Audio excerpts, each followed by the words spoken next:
The Day the Crayons Came Home by Drew Daywalt and Oliver Jeffers. Dedicated to my parents, Charles and Charlene Daywalt, who taught me to always make room for everyone. Drew Daywalt, for Logan, Oliver Jeffers. Hello from the rug. One day, Duncan and his crayons were happily coloring together when a strange stack of postcards arrived for him in the mail. Dear Duncan, not sure if you remember me. My name is Maroon Crayon. You only colored with me once to draw a scab, but whatever. Anyways, you lost me 2 years ago in the couch. Then your dad sat on me and broke me in half. I would never have survived had Paperclip not nursed me back to health. I'm finally better, so can you come and get me? And can Paperclip come too? He's really holding me together. Sincerely, your Maroon Crayon, Maroon Crayon. Dear Duncan, no one likes peas. No one ever likes the color pea green. So I'm changing my name and running away to see the world. Sincerely, Esteban the Magnificent, the crayon formerly known as pea green.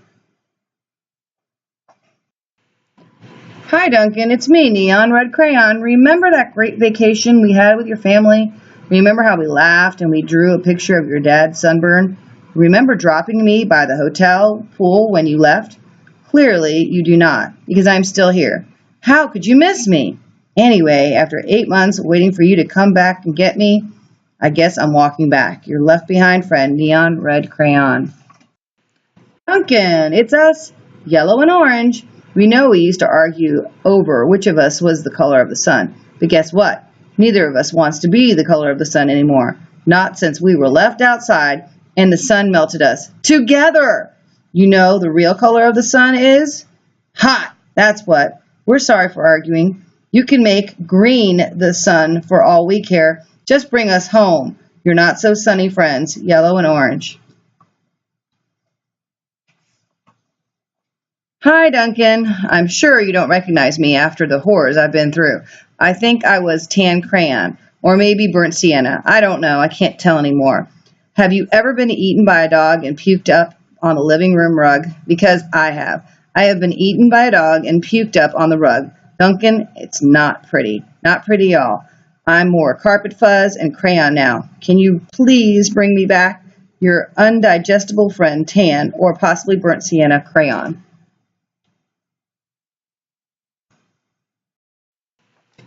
Dearest Duncan, could you please open the front door? I still need to see the world. Sincerely, Esteban the Magnificent.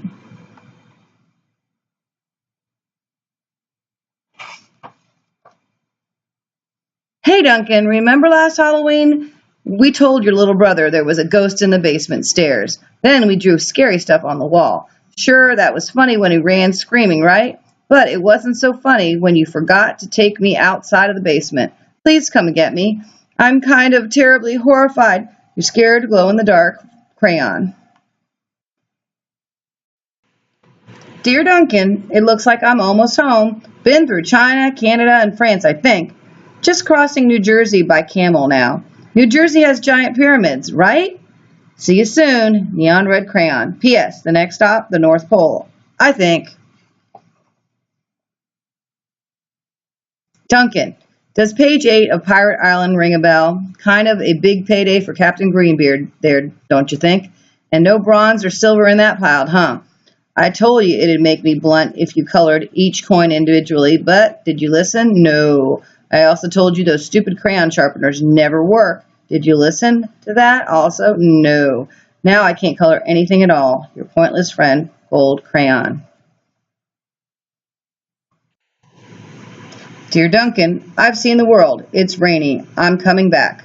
Esteban the Magnificent.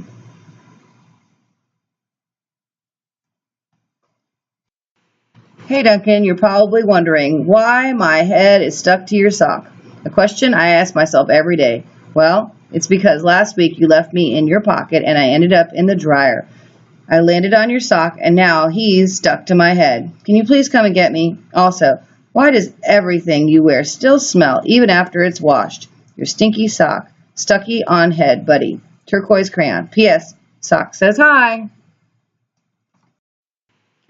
Dear Mr. Duncan, I know I'm not your crayon. I know I belong to your baby brother, but I can't take him anymore. In the last week alone, he's bitten off the top of my head, put me in a cat's nose, drawn on the wall, and tried to color garbage with me. The worst part is he is a terrible artist. I can't tell you what his drawings are. Donkeys, monkeys, donkey monkeys? Picasso said every child is an artist, but I don't know. I don't think he met your brother. Please rescue me, your desperate friend, Big Chunky Toddler Crayon. Duncan, greetings from the Amazon rainforest. Making great time. I think I'm almost home. Neon Red Crayon. Hello, Duncan. It's me, Brown Crayon. You know exactly why I ran away, buddy. Everyone thinks I get all the great coloring jobs. Candy bars, puppies, ponies. Lucky me, right? But they don't know what else you used me to color, do they? I don't think so. The rest of the drawing was great, but did it really need that final brown scribble? I'll come back, but please, let's stick to candy bars, okay? Your very embarrassed friend, Brown Crayon. Duncan was sad to learn of all the crayons he'd lost, forgotten, broken, or neglected over the years, so he ran around gathering them up. But Duncan's crayons were all so damaged and differently shaped than they used to be that they no longer fit in the crayon box. So Duncan had an idea.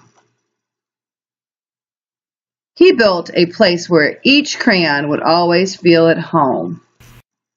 There are no dogs down there, are there? Nope. No turkeys either. Let's have a party. Oh, you flatter me, but it's not real chocolate. This one is from my blue period. But it's not really blue, more lilac. I think that door is for us. Make sure it's straight. Ah, there you go. I could use a haircut. What are you wearing? Ooh, I think he goes by Ted. I'm Ted. Looks good, lads. Hope there's not a metal detector. No, I think everyone is welcome. And then in Cleveland, I got to hike the Great Wall of China.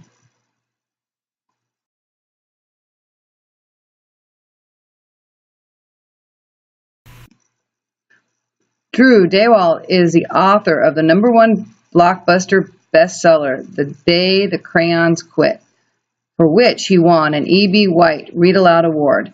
Drew loves to create humorous stories for children because of the funny faces they make when they laugh. Those faces, in turn, make him smile. He lives in California with his wife, their 2 children, and their many boxes of broken, melted, and otherwise well-used and much-loved crayons. Oliver Jeffers creates art for children and adults alike. His picture books, including Stuck, Lost and Found, How to Catch a Star, The Incredible Book Eating Boy, The Moose Belongs to Me, Once Upon an Alphabet, the Huey series, and The Day the Crayons Quit, written by Drew Daywalt, have garnered multiple starred reviews, honored, and spots on the New York Times bestseller list. Originally from Belfast, Northern Ireland, Oliver now lives in Brooklyn, New York. He signs all important contracts in crayons.